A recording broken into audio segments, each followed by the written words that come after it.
Hello friends, നമസ്കാരം. നമ്മുടെ Kerala TV സീരിയലിലേക്ക് എല്ലാവർക്കും സ്വാഗതം. അങ്ങനെ ആദർശും നയനയും തമ്മിൽ കെട്ടിപ്പിടിച്ച് അവിടെ കിടക്കുന്ന കാഴ്ച കണ്ട് നമ്മുടെ കനകത്തിനും നവ്യയ്ക്കും ആകെ നാണമൊക്കെ ആയി. അപ്പോഴാണ് ആദർശ് എടുത്ത് എറിഞ്ഞ ഫ്ലവർ വേഴ്സ് സ്വന്തം തലയിൽ വീണെന്നുള്ള പരാതിയുമായിട്ട് നമ്മുടെ ജലജ അങ്ങോട്ടേക്ക് വരുന്നത്. ജലജ വന്നിട്ട്, നീ മനഃപൂർവ്വം എൻ്റെ തലയിലേക്ക് എറിഞ്ഞതല്ലേടാ എന്ന് ചോദിച്ചു. അപ്പം ഞാൻ അറിയാതെ സംഭവിച്ചതാണ് എന്നൊക്കെ പറയുമ്പോൾ നമ്മുടെ നയന അതിനുള്ള മറുപടിയും കൊടുത്തു. നീയാണ് ഇതിൻ്റെ കാര്യങ്ങളൊക്കെ ഒപ്പിച്ചു വെച്ചല്ലേടി എന്ന് ചോദിച്ചുകൊണ്ട് നമ്മുടെ നയനയോട് ഈ വയർ മുറിച്ച് വെച്ച കാര്യമൊക്കെ പറയുമ്പോൾ, ഞാൻ അറിഞ്ഞുകൊണ്ട് ആരും ഉപദ്രവിക്കില്ലെന്ന് ആദർശേട്ടന് അറിയാം എന്നും പറഞ്ഞുകൊണ്ട് ജലജയോട് പറയുക നയന. അത് പറഞ്ഞു കഴിഞ്ഞപ്പോൾ തലയ്ക്ക് കുറച്ച് വെളിവുണ്ടാവട്ടെ എന്ന് കരുതി ചെയ്തതായിരിക്കുമെന്ന് ആദർശം പറഞ്ഞു. നിനക്കിട്ടൊക്കെ ഞാൻ വെച്ചിട്ടുണ്ടെന്നും പറഞ്ഞുകൊണ്ട് ഇതിന് നീ അനുഭവിക്കുമെന്നൊക്കെ പറഞ്ഞ് ജലജ അവിടെ നിൽക്കുക. എന്താണെങ്കിലും ആവട്ടെ എന്നും പറഞ്ഞുകൊണ്ട് അവരങ്ങ് പോയി. അതായത് ആദർശം നയനയും അങ്ങ് പോയി. അവർ രണ്ടുപേരും അങ്ങ് പോയി കഴിഞ്ഞപ്പോൾ ഇവിടെ നമ്മുടെ നവ്യയും അതുപോലെ കനകവും കൂടി നാശം, എന്ത് നല്ല കാര്യത്തിന് പോയാലും അവിടെ വന്നോളൂ എന്നും പറഞ്ഞുകൊണ്ട് ഇങ്ങനെ നിൽക്കുക.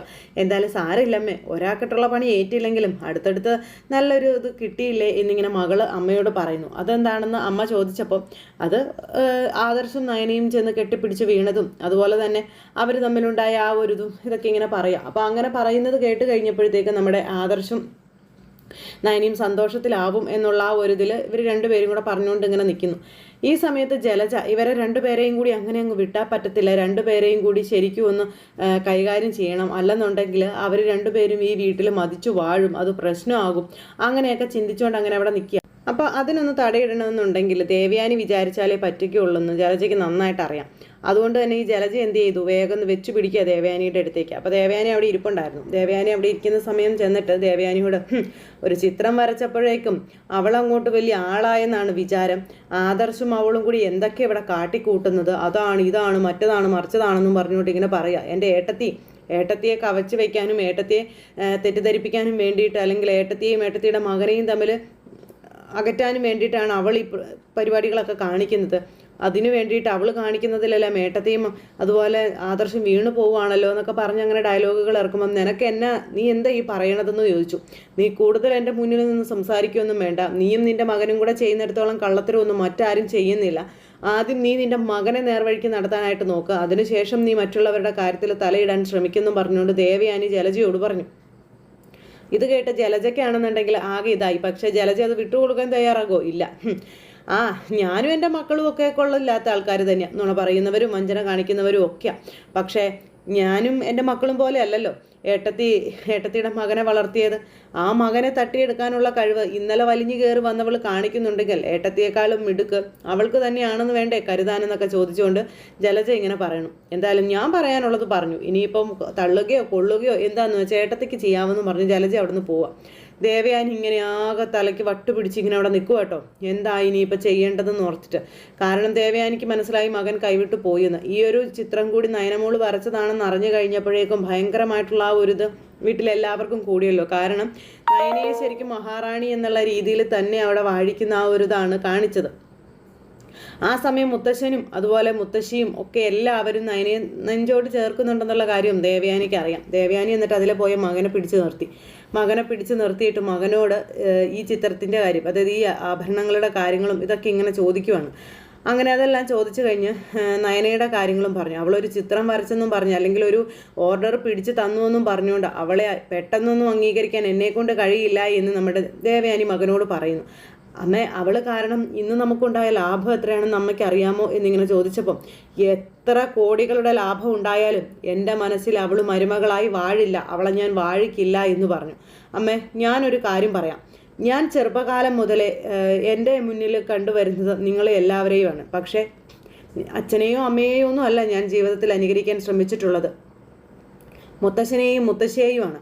ആ മുത്തശ്ശൻ ഈ വീട്ടിലൊരാൾ എത്ര കൊള്ളില്ലാത്ത ആളാണെങ്കിലും അത് ഏത് രീതിയിലാണെങ്കിലും അതങ്ങനെയാണെന്നുള്ളത് മുത്തശ്ശൻ അറിയാം. പക്ഷേ മുത്തശ്ശൻ ഒരാൾ നല്ലതാണെന്ന് പറഞ്ഞിട്ടുണ്ടെങ്കിൽ, ആ വ്യക്തി ഇന്നതാണെന്ന് മുത്തശ്ശൻ തറപ്പിച്ച് പറഞ്ഞിട്ടുണ്ടെങ്കിൽ, ആ വ്യക്തിയെ ഒരിക്കലും നമുക്ക് ഈ കുടുംബത്തിൽ നിന്ന് തള്ളിക്കളയാൻ കഴിയില്ല, അവരെ അവഗണിക്കാനും കഴിയില്ല എന്ന കാര്യം തറപ്പിച്ച് പറയുന്ന ആദർശ്. അതായത് നമ്മുടെ നയനയുടെ കാര്യമാണ് ആദർശ് ദേവയാനിയോട് പറയുന്നത്.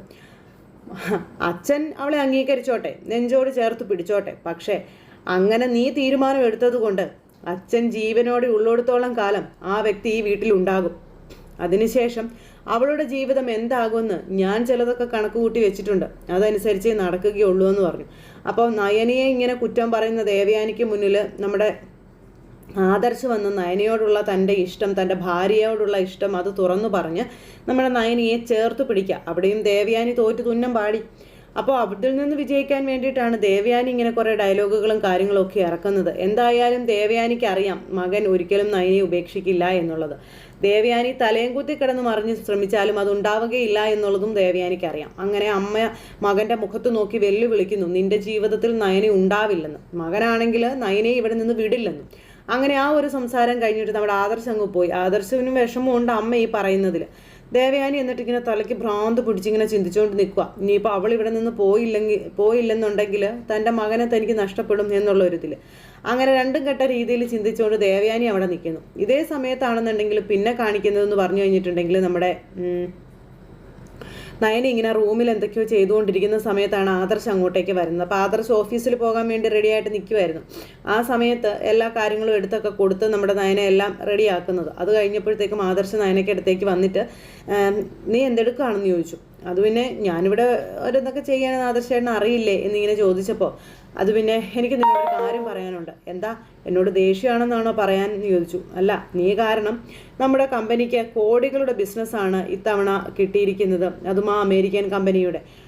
എന്താ, അതുകൊണ്ട് ഞാൻ എന്തെങ്കിലും ചെയ്യാനുണ്ടോ എന്ന് നയന ചോദിച്ചപ്പം നീ ഒന്നും ചെയ്യണ്ട, ആ കോടികളുടെ ബിസിനസ് കിട്ടിയ സ്ഥിതിക്ക് നിനക്ക് ഞാനൊരു സമ്മാനം തരാമെന്ന് വിചാരിച്ചു എന്ന് ആദർശ് പറയുമ്പോൾ, ഓ, കോടികളുടെ ബിസിനസ് കിട്ടിയത് കൊണ്ട് കാശായിട്ട് ഞാനൊന്നും മേടിക്കില്ലെന്നറിയാം, എന്തെങ്കിലും പാരിതോഷികം തന്ന് എന്നെ തൃപ്തിപ്പെടുത്താനാണോ എന്ന് നയന ഇങ്ങനെ ആദർശിനോട് ചോദിച്ചു. ഞാൻ എന്ത് ചെയ്താലും എന്ത് പറഞ്ഞാലും നീ അതിലെല്ലാം ഒരു കുറ്റമേ കണ്ടുപിടിക്കുകയുള്ളൂ എന്ന് ആദർശ് നയനയോട് പറയുമ്പോൾ ആദർശേട്ടനും അതുപോലെ തന്നെയല്ലേ, ഞാൻ മനസ്സറിഞ്ഞ് എന്ത് ചെയ്താലും അതിലെല്ലാം ഒരു കുറ്റം തന്നെയല്ലേ ആദർശേട്ടനും കണ്ടുപിടിക്കുന്നത്, പിന്നെ അതിലിപ്പോൾ പറയാൻ എന്തിരിക്കുന്നു എന്ന് ചോദിച്ചപ്പം ഞാൻ നിന്നോട് തർക്കിക്കാനൊന്നും വന്നതല്ല, തർക്കിക്കാൻ എനിക്കിട്ട് സമയവും ഇല്ല. ദേ, ഞാൻ പറഞ്ഞത് നീ ഇത് നല്ല മനസ്സോടെ എടുക്കണമെന്നും പറഞ്ഞു. ഇത്രയും വലിയൊരു സഹായം ഈ കുടുംബത്തിനും അല്ലെങ്കിൽ മൂർത്തി ജ്വല്ലറിക്കും ചെയ്തു തന്ന നിന്നെ വെറുതെ അങ്ങനെ കണ്ടില്ലെന്ന് നടിക്കാൻ എന്നെക്കൊണ്ട് പറ്റില്ലല്ലോ എന്ന് പറഞ്ഞു. എന്നിട്ട് കയ്യിലുണ്ടായിരുന്ന ഒരു വലിയ നെക്ലേസ് എടുത്തും കൊടുക്കുവാണ്. ഇതാണ് ഞാൻ നിനക്ക് വേണ്ടി കൊണ്ടുവന്ന സമ്മാനം, എങ്ങനെയുണ്ടെന്ന് നോക്കുക, ഇഷ്ടമായോ എന്ന് നോക്കാനൊക്കെ പറഞ്ഞ് അത് കയ്യിലേക്ക് കൊടുത്തു. അപ്പം നയനെ അതിങ്ങനെ നോക്കുന്നു. നയന നോക്കിക്കഴിഞ്ഞപ്പോൾ നയനയ്ക്ക് ഒത്തിരി ഇഷ്ടമായി. അപ്പം നയന പറഞ്ഞു, ആദർശേട്ടൻ എന്ത് കൊണ്ട് തന്നാലും ഒരു കമ്മലാണെങ്കിൽ കൂടി എനിക്കത് ഒരുപാട് സന്തോഷമായിരിക്കും.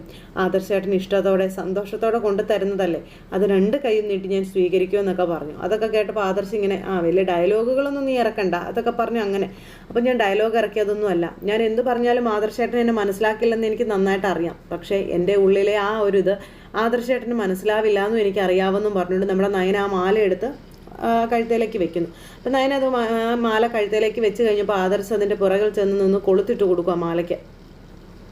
അങ്ങനെ നയനയുടെ കഴുത്തിൽ ആ മാല കിടക്കുന്നത് കണ്ട് വളരെ ഹാപ്പി ആയിട്ട് ഇങ്ങനെ നിൽക്കുന്നു. എന്തൊക്കെയാണെന്ന് പറഞ്ഞാലും നിനക്ക് നന്നായിട്ട് ചേരുന്നുണ്ട് എന്ന് ആദർശ് പറഞ്ഞു. അത് പിന്നെ ആദർശേട്ടൻ്റെ സെലക്ഷൻ അല്ലേ, മോശമാവുമെന്ന് നമ്മുടെ നയനിയോ നേരം പറഞ്ഞേ എന്ന് പറഞ്ഞുകൊണ്ട് ആദർശ് ഇങ്ങനെ നിൽക്കുക. എന്തായാലും ആദർശും നയനയും കൂടി കുറേ നേരം എന്നിട്ട് നിന്ന് ഇങ്ങനെ സംസാരിച്ചു. ആദർശിന് ഇപ്പം നേരത്തേക്കാളും ഒക്കെ ഇച്ചിരി ദേഷ്യമൊക്കെ കുറഞ്ഞ മട്ടിലാണ് നയനയോട് സംസാരിക്കുന്നത്. അങ്ങനെ ആ ഒരു സംസാരം കഴിഞ്ഞ് ആദർശ് അവിടെ നിൽക്കുന്നു. നമ്മുടെ നയന എന്നിട്ട് പുറത്തേക്ക് ഇറങ്ങി പോകണം. അപ്പോൾ കനകവും നവ്യയും അവിടെ നിൽപ്പുണ്ട്. അവർ രണ്ടുപേരും കൂടി താഴെ നിൽക്കുന്ന സമയത്താണ് നയന കഴുത്തേൽ ഈ മാല ഇട്ടുകൊണ്ട് ഇറങ്ങി ചെല്ലുന്നത്. അപ്പോൾ നയനയെ കണ്ടപ്പം ആദ്യം അവർ ശ്രദ്ധിച്ചത് ഈ മാലയാണ്. മാല കണ്ടപ്പം മോളെ ഈ മാല എവിടുന്നാന്ന് ചോദിച്ചു. അപ്പോൾ എനിക്ക് ആ ഒരു ഡിസൈൻ വരച്ചതിന് ആദർശേട്ടൻ തന്നതാണമ്മയെന്നും പറഞ്ഞുകൊണ്ട് കാണിക്കാം. പിന്നെ ഈ മാല കാണിച്ചിട്ട് മോൾ എന്തിനാ അത് വാങ്ങാൻ പോയെന്നൊക്കെ ഇങ്ങനെ ചോദിക്കുക കേട്ടോ. അതെന്താ വാങ്ങാതിരിക്കേണ്ട കാര്യം എന്താ, അവളുടെ ആ ഒരു കഴിവല്ലേ അവിടെ അവരൊക്കെ രക്ഷയായത്. അപ്പോൾ പിന്നെ അവൾക്ക് കൊടുക്കുന്ന പാരിതോഷികമൊക്കെ അവൾ വാങ്ങിച്ചെന്നോർത്ത് എന്താ കുഴപ്പമെന്ന് നവ്യ ഇങ്ങനെ ചോദിക്കാം. നീ അത് വാങ്ങിച്ചതിൽ ഒരു തെറ്റുമില്ല നയനയെന്നും പറഞ്ഞു നവ്യ. എന്നിട്ട് ഇനി മാലയെ പിടിച്ച് ഇവർ ഇതിൻ്റെ സൗന്ദര്യവും അല്ലെങ്കിൽ ഇതിൻ്റെ അഭിപ്രായങ്ങളും കാര്യങ്ങളൊക്കെ പറഞ്ഞുകൊണ്ട് നിൽക്കുമ്പോഴാണ് ദേവയാനി അങ്ങോട്ടേക്ക് വരുന്നത്. അപ്പോൾ ദേവയാനി അങ്ങ് വന്നു കഴിഞ്ഞപ്പോഴത്തേക്കും ഈ നയനയുടെ കഴുത്തിൽ ഈ വലിയ മാല കിടക്കുന്നത് കണ്ടു. നിനക്ക് എവിടുന്ന ഇത്രയും വലിയ മാലയൊക്കെ എന്ന് ദേവയാനി ചോദിച്ചപ്പം അത് എൻ്റെ നയനമോൾ എവിടുന്ന് എടുത്തതൊന്നും അല്ല ആദർശമോൻ്റെ അമ്മേ, അവൾ വരച്ച ആ ഒരു ഡിസൈന് ഇന്ന് ഈ വീട്ടിൽ കിട്ടിയ ആ വലിയൊരു ഓർഡറിന് ആദർശമോൻ ഗിഫ്റ്റായിട്ട് കൊടുത്തതാണെന്ന് കനകം പറഞ്ഞു. അപ്പോൾ പിന്നെ ദേവയാനിക്ക് ഒന്നും പറയാനില്ല. ഓ, അതിനിടയിൽ നിനക്ക് ഗിഫ്റ്റൊക്കെ കിട്ടിയോ? നീ എത്രയൊക്കെ വലിയ കാര്യങ്ങൾ ചെയ്തെന്ന് പറഞ്ഞാലും എൻ്റെ മനസ്സിൽ നിനക്കുള്ള സ്ഥാനത്തിന് ഒരു മാറ്റവും വരാൻ പോകുന്നില്ല എന്നും പറഞ്ഞുകൊണ്ട് ദേവയാനി പറയാം. ഈ മാലയൊക്കെ നിനക്ക് കിട്ടി, അല്ലെങ്കിൽ നീ ഇത് കഴുത്തേൽ ഇട്ടു എന്ന് കരുതി ഇവിടുത്തെ വലിയവളായെന്നൊന്നും നീ കരുതണ്ടെന്നൊക്കെ പറഞ്ഞപ്പോൾ അതൊക്കെ ആദർശ് മോൻ്റെ അമ്മയുടെ വെറുതും തോന്നലുകളാണെന്ന് കനകം പറഞ്ഞു. ഒരു ദിവസം എൻ്റെ മോള് പണി മുടക്കിയപ്പോഴേക്കും ഈ വീട്ടിലെ അവസ്ഥകൾ എന്തെല്ലാം ആയതാണെന്ന് ആദർശ് മോൻ്റെ അമ്മ കണ്ടതല്ലേ? ഞാൻ പറഞ്ഞതും അല്ലേ എന്ന് ചോദിച്ചപ്പം അതെ, അത് ഞാൻ കണ്ടതാണ്. വീട്ടിലെ വേലക്കാരി ഒരു ദിവസം വരാതിരുന്നാൽ, അല്ലെങ്കിൽ ഈ വീട്ടിൽ നിന്ന് പറഞ്ഞു വിട്ടാൽ കുറച്ച് ദിവസത്തേക്ക് ഏതൊരു വീട്ടിലെയും താളം കുറച്ചൊക്കെ ഒന്ന് തെറ്റും. കാരണം കാര്യങ്ങളെല്ലാം കൈകാര്യം ചെയ്തുകൊണ്ടിരിക്കുന്നത് അവരായതുകൊണ്ട്. പിന്നെയും അത് പഴയപടി തന്നെ ആകും. അതും ഞാൻ നിന്നോട് പറഞ്ഞിരുന്നതാണല്ലോ. പിന്നെ ആ പേരും പറഞ്ഞ് നീ എൻ്റെ മുന്നിൽ വലിയ ഷോ കാണിക്കാനോ ആളാകാനോ ഒന്നും വരണ്ട എന്നും പറഞ്ഞുകൊണ്ട് കനകത്തിനോട് പറയുവാണ് ദേവയാനി. ഈ മാല കിട്ടിയെന്നോ അല്ലെങ്കിൽ ഒരു ഡിസൈൻ വരച്ച് കമ്പനിക്ക് കുറേ പൈസ നീ ഉണ്ടാക്കി കൊടുത്തത് കൊണ്ടോ ഒന്നും നിന്റെ ഇവിടുത്തെ സ്ഥാനം മാറാൻ പോകുന്നില്ല എന്ന് ദേവയാനി നയനയോട് വീണ്ടും പറയുന്നു. അതും പറഞ്ഞ് ദേവയാനി അങ്ങോട്ടേക്ക് പോയി. ഇവരൊക്കെ എന്നാ പഠിക്കുക എന്നും പറഞ്ഞുകൊണ്ട് അന്നേരത്തേക്ക് നമ്മുടെ കനക അവിടെ ഇരുന്ന് പറയാം, ഇവറ്റൊക്കെ നല്ല കൊടുക്കണം എന്നും പറഞ്ഞുകൊണ്ട് അങ്ങനെ പറയുമ്പോൾ അതങ്ങനെയൊന്നും പറഞ്ഞിട്ട് കാര്യമില്ലമ്മേ. എന്നെ ഒരിക്കലും അംഗീകരിക്കാൻ ആദർശേട്ടൻ്റെ അമ്മയ്ക്ക് കഴിയില്ല. അതെനിക്ക് നല്ല ഉത്തമ ബോധ്യമുണ്ട്. അതുകൊണ്ട് തന്നെ ആ ഭാഗം ഞാൻ ചിന്തിക്കുന്നതേയില്ല. എന്തായാലും ഞാൻ ഇവിടെ നിന്ന് പടിയിറങ്ങി പോകേണ്ടവളാണെന്ന് എനിക്കറിയാം. അതിനു മുൻപ് ചേച്ചിയും അമ്മയും പറഞ്ഞതുപോലെ എനിക്ക് കഴിയുന്ന രീതിയിൽ എന്തെങ്കിലുമൊക്കെ സഹായം ഈ വീടിന് ചെയ്യാൻ കഴിഞ്ഞാൽ അതല്ലേ ഏറ്റവും നല്ലത്. മറ്റാരെയും നമ്മൾ നോക്കണ്ട, മുത്തശ്ശൻ്റെ കാര്യം മാത്രം നോക്കിയാൽ പോരെയെന്ന് ചോദിച്ചു. ആ മുത്തശ്ശൻ ആരോഗ്യത്തോടു കൂടി ഇരിക്കുന്നിടത്തോളം കാലം ഈ വീട്ടിൽ നിന്നും അമ്മയുടെ മകൾക്ക് ഇറങ്ങേണ്ടി വരില്ല എന്നൊക്കെ പറഞ്ഞ് അങ്ങനെയൊക്കെ പറയാം. അപ്പോഴേക്കും നവ്യക്ക് ഇതൊക്കെ കേട്ട് സങ്കടമായിട്ടോ. നവ്യ അന്നേരം എന്നാലും എന്തൊരു മര്യാദകേടാണ് നിന്നോട് അവർ കാണിക്കുന്നത് ഇതൊക്കെ പറഞ്ഞ് നവ്യം പറയുന്നു. എന്നിട്ട് ഇവർ തമ്മിൽ ഈ ഒരു കാര്യമൊക്കെ സംസാരിക്കുന്നു. അപ്പോൾ മൊത്തത്തിൽ നയനയ്ക്ക് കിട്ടിയ ഒരു വലിയ ബഹുമതിയും അല്ലെങ്കിൽ നയനയെ ആദർശ് ചേർത്ത് പിടിക്കുന്നതിൻ്റെയൊക്കെ കുശുമ്പും കുന്നായ്മയാണ് ഈ പറയുന്ന ദേവയാനിക്കുള്ളത്. അപ്പോൾ ദേവയാനി അങ്ങനെ അതുകൊണ്ടാണ് ഇവരോട് ഇങ്ങനെ വന്നു നിന്ന് സംസാരിച്ചത്. അപ്പോൾ അത്തരത്തിലുള്ളൊരു വിശേഷമൊക്കെ കാണിച്ചിട്ടാണ് ഇന്നത്തെ നമ്മുടെ കഥ അവസാനിച്ചിട്ടുള്ളത്. അപ്പോൾ എല്ലാവരും കാത്തിരുന്ന് കാണണം. എല്ലാവർക്കും നല്ലൊരു ദിവസം ആശംസിക്കുകയാണ്. എല്ലാവരുടെയും സപ്പോർട്ടിനും സ്നേഹത്തിനും ഒത്തിരി നന്ദി അറിയിക്കുന്നു. അടുത്ത സൂപ്പർ ഹിറ്റ് കഥയും കഥാവിശേഷങ്ങളുമായി കാണാം. എല്ലാവർക്കും നന്ദി.